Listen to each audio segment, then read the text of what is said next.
Presidential limit has taken shape in Uganda as the country continues to seek answers to the governor's question. As this debate rages, a new school of thought has emerged saying the woes of this country demand more action than merely reinstating presidential term limits. Those behind this thinking argue that Uganda urgently needs to change its political system and grant the people more direct powers over the affairs of the state. At 50, Uganda has seen it all. Monarchism, republicanism, military dictatorship, movement system, decentralization, and now the current multi-party system. This year, a proposal to have a referendum to enable Ugandans to revisit the question of what type of political system is desirable was mooted, prompted by those agitating for a federal system of governance. The Ugandan constitution also has an option for a regional tier system. Now, opponents of this idea argue that local governance has already been crippled and that to decentralize power in Uganda will only entrench tribalism and sectarianism. So tonight we ask term limits versus change of political system. What agenda makes more sense to Uganda today? Our guests tonight, Honorable Bettie Kamya, President of the Uganda Federal Alliance. You're most welcome, Madam Kamya. Thank you, Edmond, and it's always a pleasure for me to be here. Thank you for inviting me, and dear listeners, good evening out there. Well, we also expect to be joined by Mr. Kyeyune, former Wakiso District Chairman, member of the Local Government Finance Commission. Madam Bettie Kamya, if you look at the current system, how much political power would you say the average person actually has here in this country? The average person doesn't have any power. Actually, the average person has power one day in 5 years. That's when they have power. Unless they do something about it, unless they call, say, for a referendum. But you have power the day you elect your leaders, your members of parliament and your president. That's when you have power. That is under Article 1. Power belongs to people. Then under Article 79, you transfer your power, you cede it to Parliament, some of that power. And then Article 79 says, only Parliament has power to pass any laws with the force of law in this country. Then under Article 79, Article 99, it says, the executive authority of Uganda is vested in the President. So people use their power once in 5 years to elect Parliament and to elect the President. Then they cede some of that power to Parliament and the rest to President. And they go back to wait for the next 5 years, unless there's a by-election. How can this be changed or improved? There is actually an article that can redeem people's power. Article 255. And there are some articles in this constitution. Article 255 provides for the right of citizens to demand the holding of a referendum by the Electoral Commission on any issue. People who understand this kind of article, say in Switzerland, they have about 4 elections per year, 4 referenda per year. Somebody is always looking for signatures about environment, about Mavida, about So in a country like Switzerland, where they understand that the power of the people ultimately remains in the referendum. Otherwise, everybody knows that at election time, you cede that power to Parliament and to the President and to your elected leaders. But it's only through referenda that people exercise their power on an issue. But on other elections, you exercise your power to elect a person, then you cede your power to them. In a referendum, your power on an issue. Oh, but there was a good system that was proposed, a regional tier system. It's not been implemented. Why do you think it's not been implemented? The regional tier system is not a good system. I mean, it could be a good system, but it's not what the people that wanted devolution of power were looking for. Because the regional tier is actually Kampala Capital City Authority is a miniature of the regional tier system, because you have your elected leaders, Yes. then you have the executive authority sent down from the president to the accounting officer in the case of a regional tier. It's like Kampala Capital City Authority. The president appoints the accounting officer, but the people appoint the people elect the icing on the cake. Oh, they want to wear someone to wear gowns. It's some people to wear gowns, but the president in regional tier appoints the accounting officer, just like Kampala City Authority.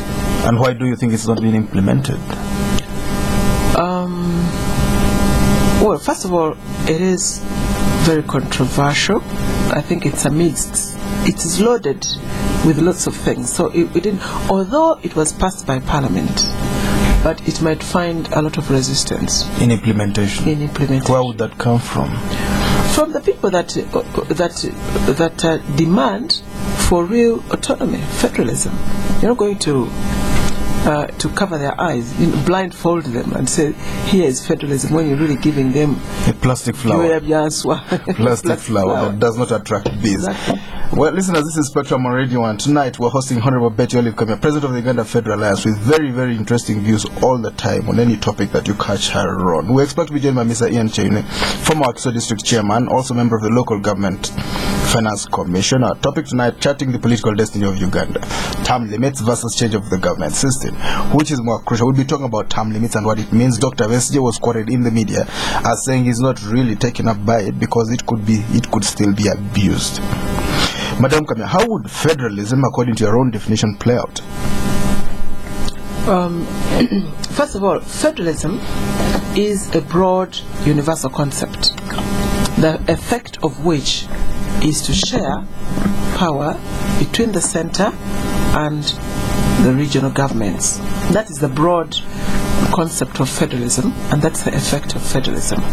But at implementation stage, each country domesticates the federal concept to suit its history, its challenges, its aspirations.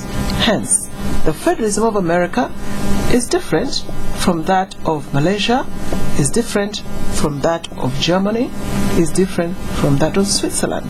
So each country customizes federalism to suit that country. And so it is, there are many brands of federalism. So the brand I'm looking for is the brand that will be designed by Ugandans for Uganda. I hear some people saying we need a hybrid of USA and Nigeria. We don't need a hybrid. We need to design, use the model of the universal concept and design one to suit Uganda. And I think the way to do that would be to establish a Uganda Federal Commission, for lack of another description. And the Uganda Federal Commission should be composed of all stakeholders, political parties, religions, tribes, historians, culturalists, geography, economists, geologists, all those people that have value. They should be part of this Federal Commission, and their job should be to study the different brands around the world, their genesis, their challenges, and their future. Then study the Uganda, the needs of Uganda, its history, its present, its aspirations. Then based on those, design a federal system that is uniquely Ugandan, designed by Uganda, for Uganda, in Uganda. I think that's what I'm looking for. Give us a zero draft. If you had to be asked to, to do it yourself, what kind of draft would you give us? First of all, I would federalism answers many questions or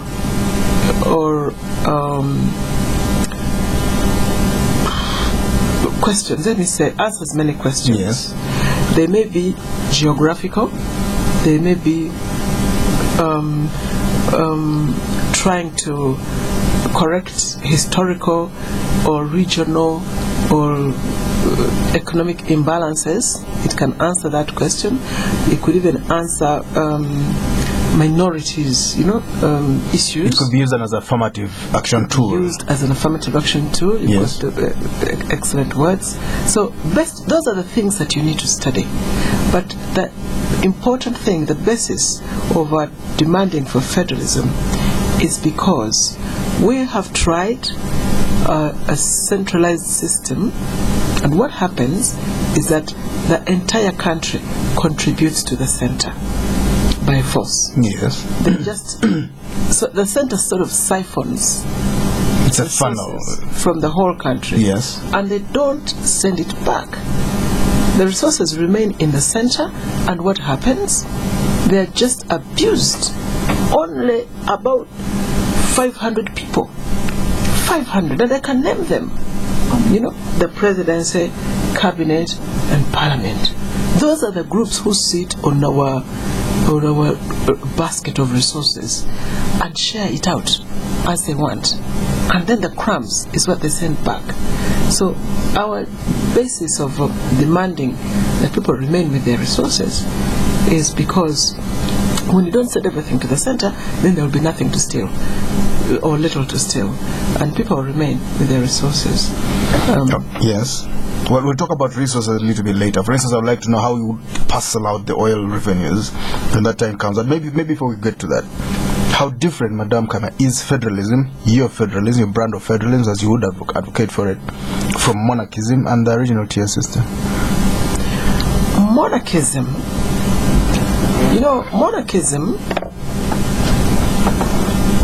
works normally in a homogeneous society.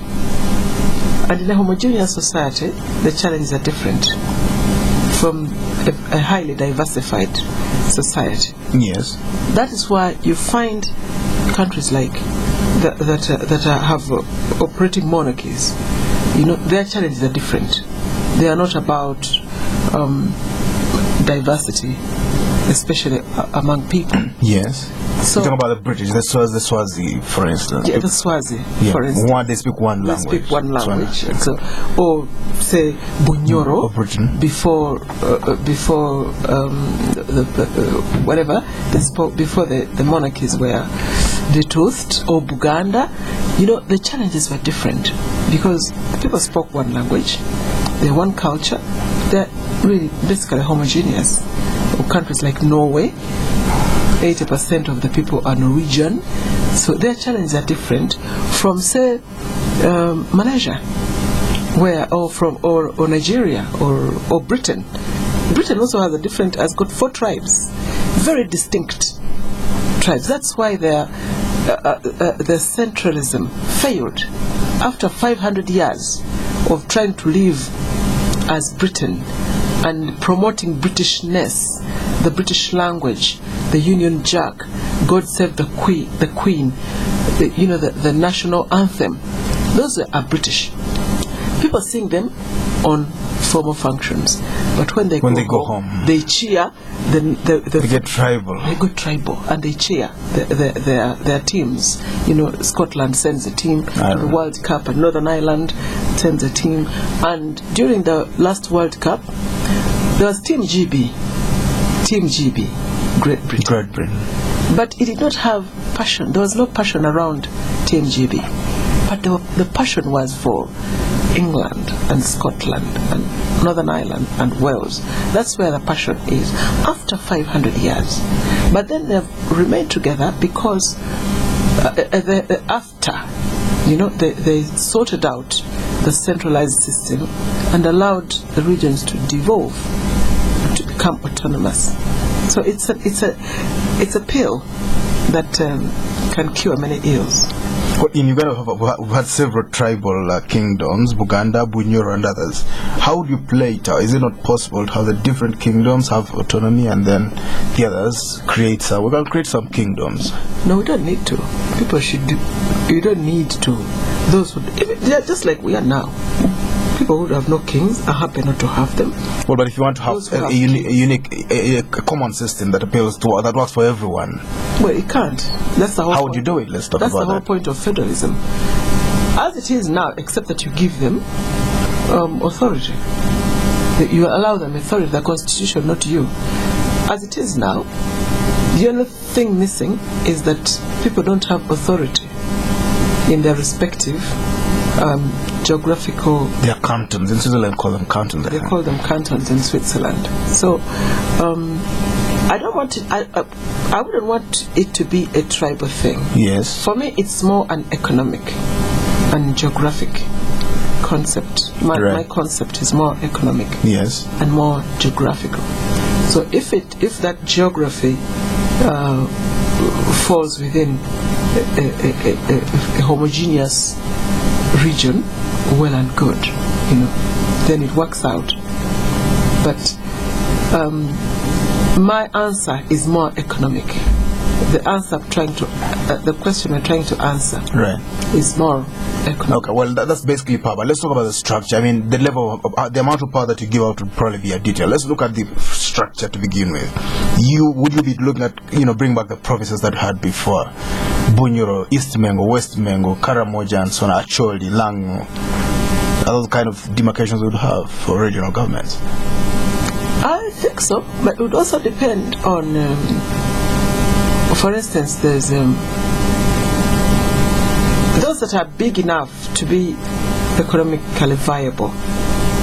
Lango, Acholi, Bunyoro, they probably prefer to remain that way. Buganda certainly would wish to remain that way. Then the others which are small but need to merge, like Buketi. Buketi was a good idea.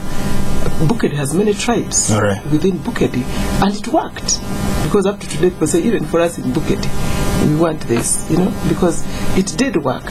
So we should design something that works, but more importantly it's how you manage it so that it's appealing to all people. And by the way, I think present day leaders have a lot to learn from the old kings. The old kings built kingdoms from small tribes which they put together, some of them through military conquests, others through negotiations and pacts, persuasion. But when they came together, like in the case of Buganda, Coach was through a pact. Then there was Buvuma. I didn't know that Bavuma are completely different people. In the islands. Different dance, they have a different language, they have a different culture. Up to now? I saw them dancing. One time the Kabaka had a function in Bavuma, in the islands? In Luviri here. Right. So they came. It was their day to show something. And they danced completely differently. But then they are Uganda. They were brought up as Bagamba. Me, I'm a coach. But for all purposes, I'm Muganda. I'm very loyal to Buganda. I'm a Mukoji who is a Muganda. And the other one is a Musese who is a Muganda. And the other one is a Mukunja who is a Muganda. And the other one is a Munyala who is a Muganda. And but the Banyala have their own kingdom, I think. Yeah. They even have a king called Sesabanyala. Yeah, since recently. But before that, they were happy to be, they were happy to be part of Buganda. So the present day rulers have a lot to learn from the old kings who brought different people together but made them one, and showed them a common goal and a common vision and made it appealing for them to be one. They didn't have Facebook, no mobile phones, no internet. Amazing. No large budgets, no aircraft. Amazing, isn't it? They didn't have models, they didn't have experts to come and show them how to do things. But they built very strong communities. But each one knows where they came from. And they're proud to be a Mukunja. Yes. And to be a Mukoji. Part of a bigger entity. Which you are loyal to. And that's what we need to study. How do they do it? How do they manage? Okay, let's come to present day life right now. How would you share resources out, for instance? Gold in Karamoja, oil in Bunyoro and so on, copper in Kasese. I think we need to, as I said, broadly, I would say the broad concept is we share. How we share is a lot of mathematics and a lot of other things. But percentages, I think, make a lot of sense. Give us a guide. 60-40 to favor of government or what? You know, when I went to Chicago, I took the trouble to check the receipt of the hotel. Yes, where you stayed. Where I stayed. And then after the hotel costs, there is 2% county tax, then 4% city tax, then of the 18% of VAT. That's what you share. The rest is the cost of production. Then the VAT is split among them. Is split. So there was 2% city tax, there's 4% county tax, there's 6% state tax, and then there's 6% federal tax. And from the receipt, from day one, everybody knows what they are entitled to. And that's the thing that we need to study. See how it works. This is we're going for a break. When we come back, we'll talk about term limits. What does Madam Kamya think about term limits? Can they live in this country? Dr. Bettie thinks, well, they won't do much. Good. We'll be back to stay tuned. When Junior lost his appetite, his mother tried all methods to get him to eat. She tried scary stories. Eat, Tommy, eat, or the big black elephant will come and eat all your food. She tried magic. Tommy, if you eat your food, I will turn this handkerchief into sweets. Look, bumble, bumble, boom, boom. Then she discovered Apetol multivitamin syrup with lysine. Mommy, I finished all the food. I am number 1. Apetol multivitamin with lysine is helping mothers to turn mealtime frustration to a fun moment. Apetol has a great taste and contains lysine, which quickly improves your child's appetite and supports healthy growth. Apetol, health for life. John, Mike and I, we go back a bit. We knew John at the beginning, working for someone else. But he was different. He had vision, saw opportunities. He started working towards his goal, opened his own garage, and worked, learning the hard way. His reputation spread. Trust, consistency, quality. Soon people were coming to him from all parts. He made himself and his whole street prosper, and also helped friends, seeing potential in people and helping them on. But John never shouts about all his success. He's just who he is. Special. So here's to men like John, who make a difference, who enjoy Nile Special, the rich, satisfying taste from the source. Nile Special. You've earned it. Not for sale to persons under 18. Everybody is a star, but some stars shine brighter. Oh yeah, be a standout, be the star now and let your light shine through. Yeah,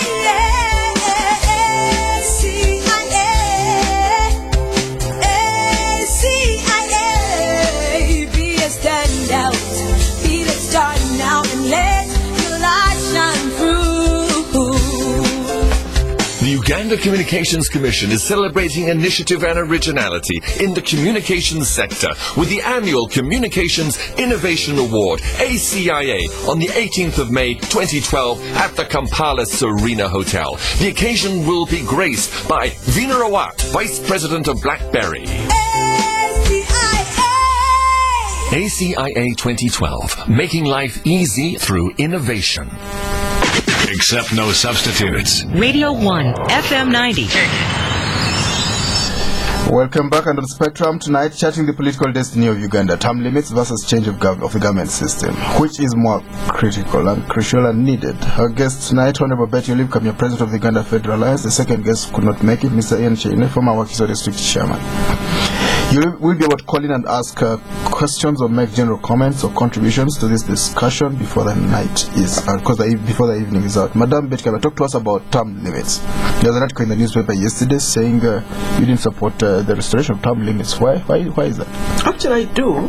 But I only said I said in my interview that appeared in one of the dailies that term limits is not the solution to Uganda's problem, but it can provide some relief. And if you want to understand what I'm saying, think of Uganda as a person who is sick, say with HIV. But by the time you notice that there's a serious problem, that person has been afflicted by so many opportunistic diseases. Now, each of these opportunistic diseases is dangerous and can actually kill, but it's not the problem. So, things like refusing to give up power, police brutality, human rights abuse, electoral malpractices, corruption, all those are opportunistic diseases which should be treated. Term limits will treat one of them, refusing to give up power. So term limits will treat an opportunistic disease, refusing to give up power. But refusing to give up power is not the cause of autocratic leadership. It is a consequence.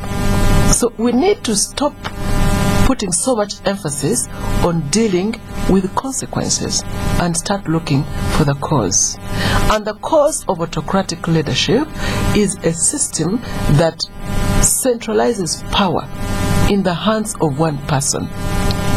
That is the main ingredient of dictatorship. Just show me where there's too much power and I will show you dictatorship. Now, the results of dictatorship are refusing to give up power, using the constitution as you want, police brutality, human rights abuse, corruption, electoral malpractice. There are consequences, you know.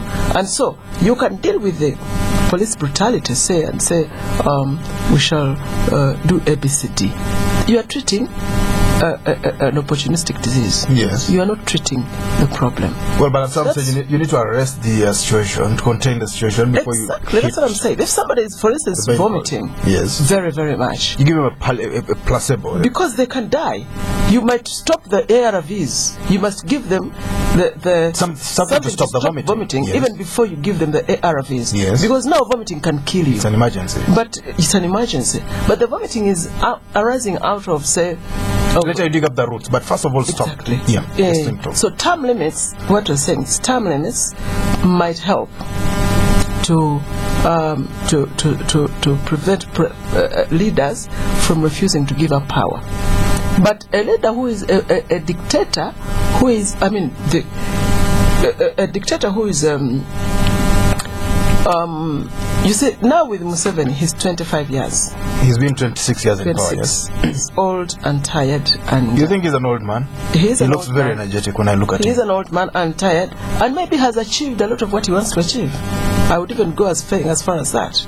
The empowerment that he has provided for some people. That's a huge achievement in my opinion. Yes. So I think he can even let go in the next 5 years. And he'll feel satisfied. He'll feel satisfied. Yes. But if somebody came in now and you just gave him 10 years when he has just started, 10 years, that one can easily manipulate the constitution. So term limits are not the end, are not an end. They are a means. Should we look for them, or should we forget about them? I think we should pursue them. Yes, but then we should pursue the bigger goal. We should go beyond that and improve and change the system so that we design a system for Uganda, not continue with a system that was designed by colonialists to govern and exploit a colony. All right, let's look beyond term limits. Your plans to have a federal system of governance. How far have you gone? Talk to us about it. We're doing well. I think we're steady. We're steadily moving because we've engaged formally. We are in formal engagement with the Electoral Commission. We have given formal notice in writing to the Electoral Commission. We have had a formal sitting with them to discuss the modalities. They've written back to us, we've written back to them. They're studying our responses and they've promised to come back to us. So I think that we are moving steadily. But obviously for the Electoral Commission, it's not the most important thing. They're not going to drop everything. But for us, it's very important, but we're steadily pushing forward. So what I can say without a fear of doubt is that we shall have a referendum. because... When is that? Not next year. I think so. 3 years from here. No, I think next year. Or you planning for it? Yes. Because the last time we checked, you were planning to have it, I think, 1 year before the elections. Yeah, that was because we had first planned to come through Article 74. And Article 74 provides for the 4th year of Parliament. You can only have the referendum in the 4th year of Parliament. Yes, now you've changed. But Article 255 does not limit you to that. So, and it's much, much easier. Article 74, you need 10% of signatures from 2/3 of constituencies. But Article 255, you need 10% of signatures from 1/3 of districts. So it's so much easier. You work with the 37 districts, whereas through Article 74, you work with 183 constituencies. So this is much easier. You found a shortcut to the solution. Absolutely. Talk to us, Madam Bettie, about the multi-party system. Has it delivered democracy? We've had it for about 10 years now. Well, less than 10 years. I wouldn't say that it has, but there must be growing. I mean, it is the more democratic system. Whether it delivers is another thing, because of course multi-party system also has its own problems. Insecurity, you have to deal with the leaders' insecurities. Monarchism, for instance. Yes. Once the king is installed, then he's safe for life. You know, executive, absolute monarchism. Yes. Then the king is safe for life. Then he starts working for his people. But in this democracy, modern Western democracy, you're not safe. You only have 5 years. You're so insecure. You know, you only have 5 years to prove yourself. So you spend those 5 years trying to work for the next election, and you divert attention and resources working for the next election. So I think we should debate a lot about what delivers and what we want. Whether we want democracy that delivers not so well, or a dictatorship that can't deliver, or whatever. There might be they're not hypothetical, they're practical. I think they're practical considerations that we need. But multipartism is a good system because it gives people choices. It's the age of choice, you know. It's the age of choice. Choice policies, choice people, a choice team, choice everything. Right. For Uganda, it is growing. We need to grow it. There are people who didn't know about multipartism before. Even now, when you see how, with due respect, members of parliament are behaving, we have a how long are they way. behaving? No, I mean, we are a long way from practicing multipartism. You know. What do you mean the way they are behaving? The way they are asserting themselves. Yes. Their individuality. Right. You know, it's this specific parliament. Its assertiveness. They're asserting the way they're asserting, and I'm not saying it's necessarily a bad thing. Yes. But it's not building teamwork. You think caucusing is a better thing? If it is done properly, because there must be. If it is done properly, there must be a team. Because you can't have, for instance, 200 people, each one with a vision and each one with a program. There must be a team program, teamwork, you know. But the program should be good and pro people. Fine. Okay. Yeah. Let's talk about. So you think it's the 5-year term is a very. So let's have a 7-year term with a limit on just 4 terms. You can't do more than 4 terms. Let's talk about the 7 years first of all. Would that give a man enough time, man or woman, enough time to develop their program? I think it gives them some more security, because you know, with a 5-year term, before you settle down, it's in the next election. It's election time. You know, before you even look over your work plan, before you do training, before you acclimatize, before you orient yourself, it is the next election. Right. And the USA is even shorter, it's 4 years. 4 years. Well, they have developed systems. You just have to press a few buttons for things to move. Exactly. So people do become insecure with 5 years. So you should think about 7 years. I don't know. I think we should do. Well, you can't stretch it beyond that, can you? You can't stretch it beyond that. Maybe. I don't know. Really, I haven't thought about it. But what I've thought about is that term limits need to be also considered. In the UK, for instance, the term ends when the Prime Minister decides. It it could be 9 months. Snap election called. It's called a snap it calls an election. The term ends when the Prime Minister calls an election. Yes. In Rwanda, the term is 7 years. So 2 terms is 14 years. In the America, the term is 4 years. So 2 terms is 8 years. So the 2 terms in Nigeria is the Rwanda same, are 4 nearly years. double. The terms of Rwanda, 14 years, are nearly double the terms of the US. So even when you talk about term limits, it must be within a given context and what you're trying to achieve and what your problems are. That's why I'm saying we should not just copy for the sake of copying. We should sit down and discuss our problems. What can we do to deal with the insecurities that stop our leaders from focusing on our problems and start focusing on re-election? Do we have enough time to do? I mean, we really need to sit down and have a big debate, a big conversation as a country. A national conference? Yes. We did a national conference? Yeah, but it can't happen in one day. It must be a very protracted debate. Like the Doki Commission meeting or what? That would even last a year. Going around gathering views and not a conference that brings people to the capital. Not just a conference that people issuing papers and people talk about papers. Each one is given 5 minutes, and then the time is up, and you have to go for lunch. And the rapporteurs create some summaries of what they've discussed. We need some deep conversation as a country. 50 years before we get to the next. So that should have been a very good plan for commemorating the 50 years. Well, listeners, this is Spectrum on Radio 1. You can call in now. Our number 0414-348-111, 031-226-0390, 031-226-1390. Read that again, 031-226-1390, 041-4348-111, 031-226-0390. We're getting interesting opposition to the debate. Well, the debate to bring back term limits. Dr. West just said yesterday, was quoted yesterday as saying he does not necessarily think it's the panacea, this cure road to Uganda's problems.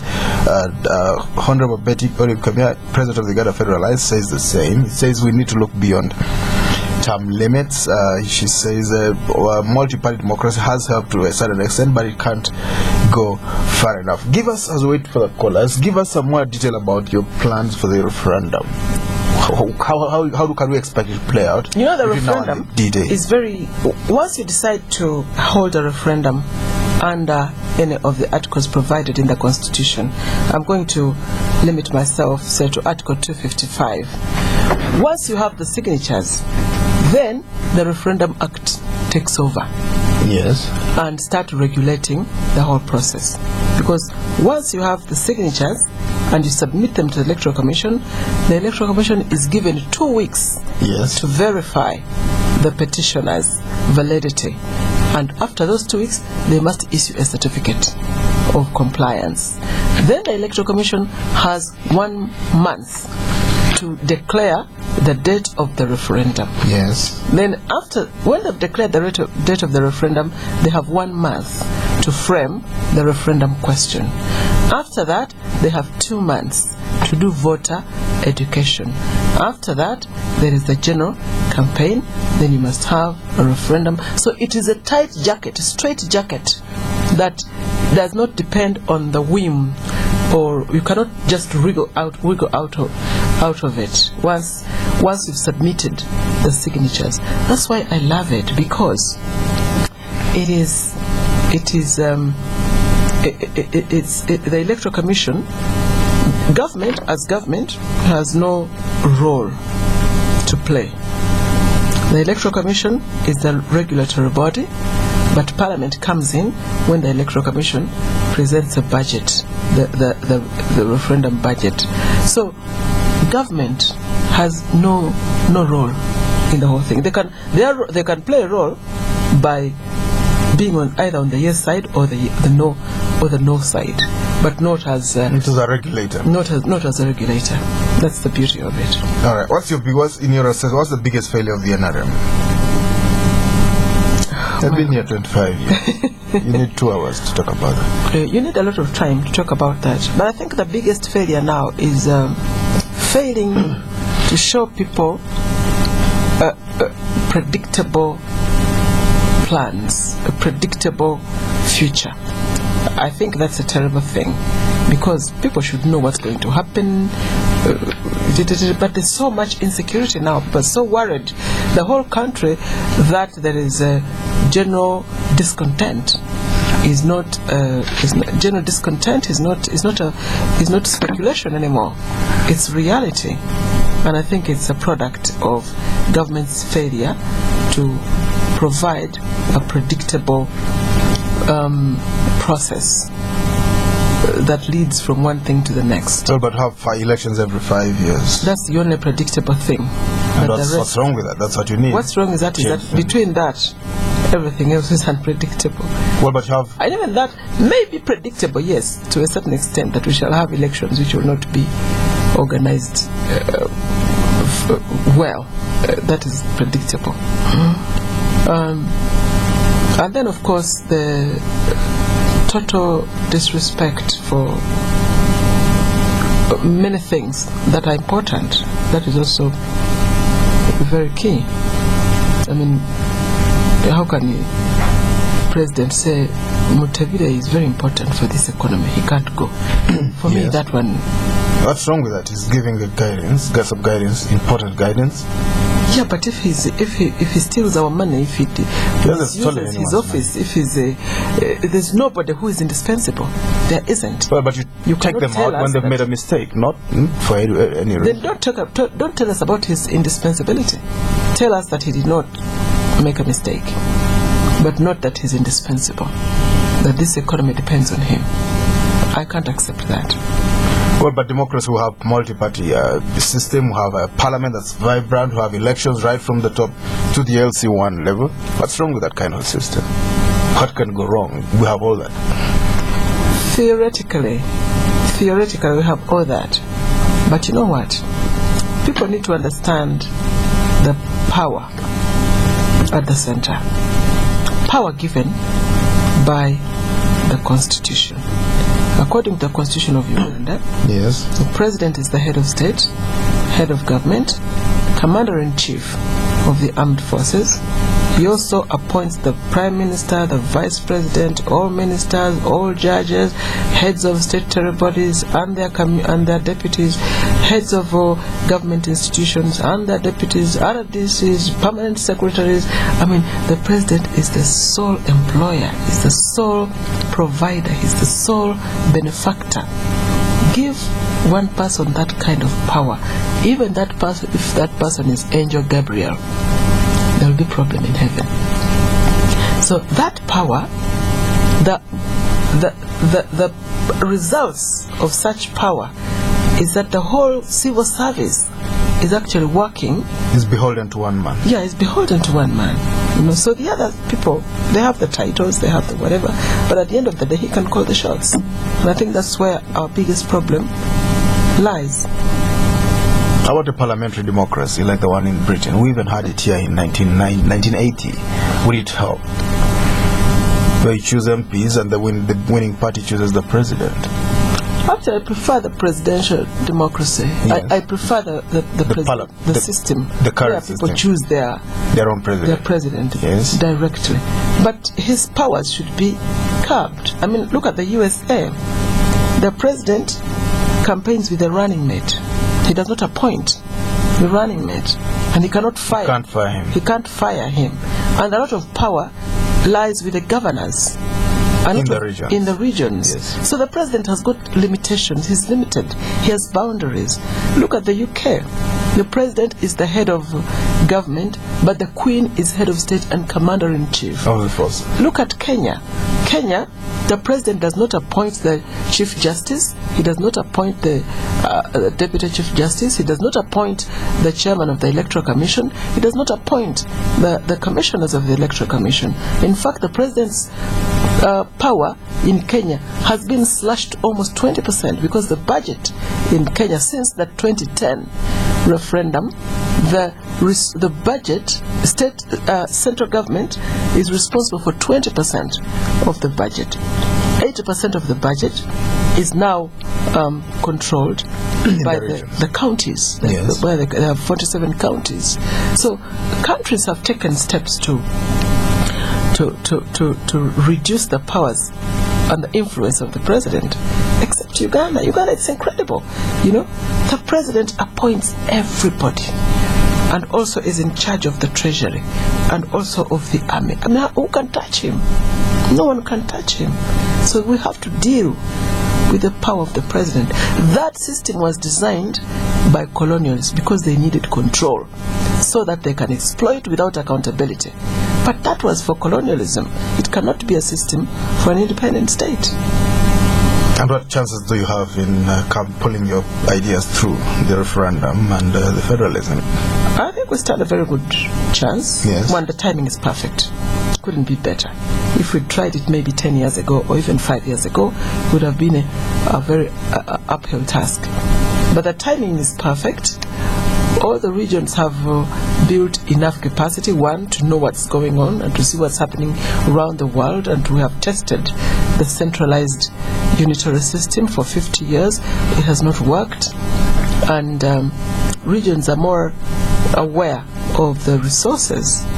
Before we thought resources were only in Kampala, but now I was talking to some really interesting people in Kigezi who told me first, they told me that they are Republicans. And they said, but we wish you well, but for us we are Republicans. Yes. They don't believe, well, they meant federalism. Right, okay. Then I told them, do you know that out of the 6 trillion shillings that we raised last year as a country, 2 trillion came from tourism? And 90% of the tourists have come to see the gorillas in Kigezi. So Kigezi has 4 districts out of the 117. So 4 districts contribute 2 trillion to a budget of 7 billion. 1/3 almost. 1/3 almost. How do you like that? And what do they get back? They get back 80 billion. 80. So out of 2,000 billion, which comes from Kigezi, they get 80. And I said, how do you like that? I said, are you sure? If that's the case, woke up. give me those statistics. I will write about them. They woke up. So with sensitization, people get to know how they are being, exploited. And I said, why should a Mzungu fly from London when he has come to visit gorillas and he flies to Entebbe? There should be an international airport in Kabale, for goodness sake.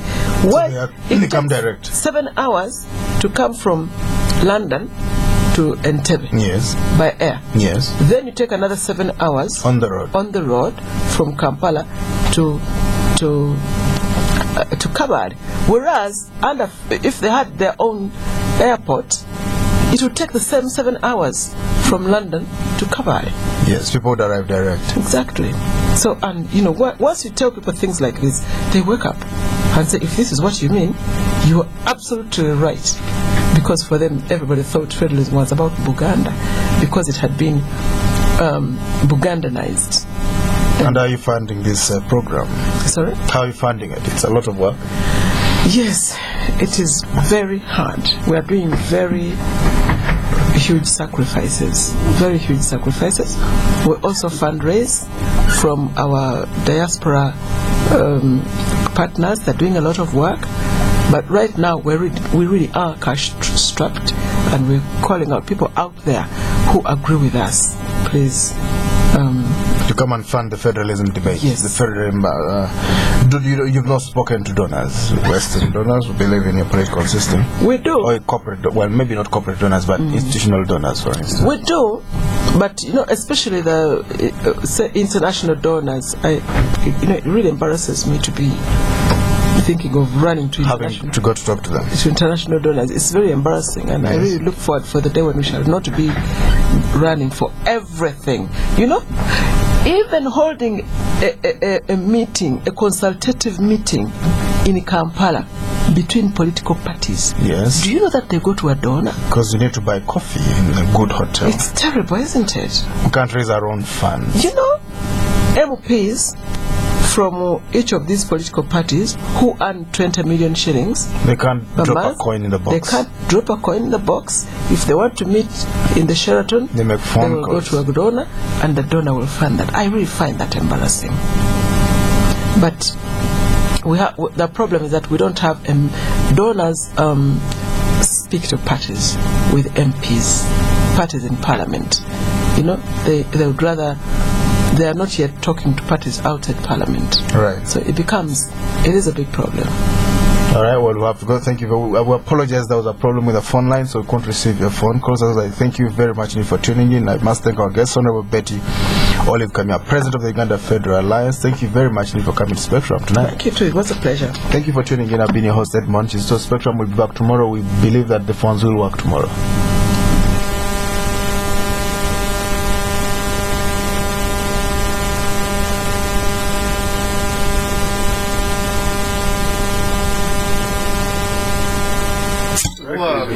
Open an ice-cold Nile Gold, but don't drink it just yet. Take a closer look. You'll see the rich golden color. Get closer still, and you can't miss the fresher aroma. But you'll also find something else. You won't see it, but you'll certainly taste it. The unmistakable, crisp, maltier taste that can only be crystal malt. It's what makes Nile Gold beyond the ordinary. And that really is the mystery of Nile Gold. Nile Gold Crystal Malt Lager, beyond the ordinary. Not for sale to persons under 18. Let the sunlight in.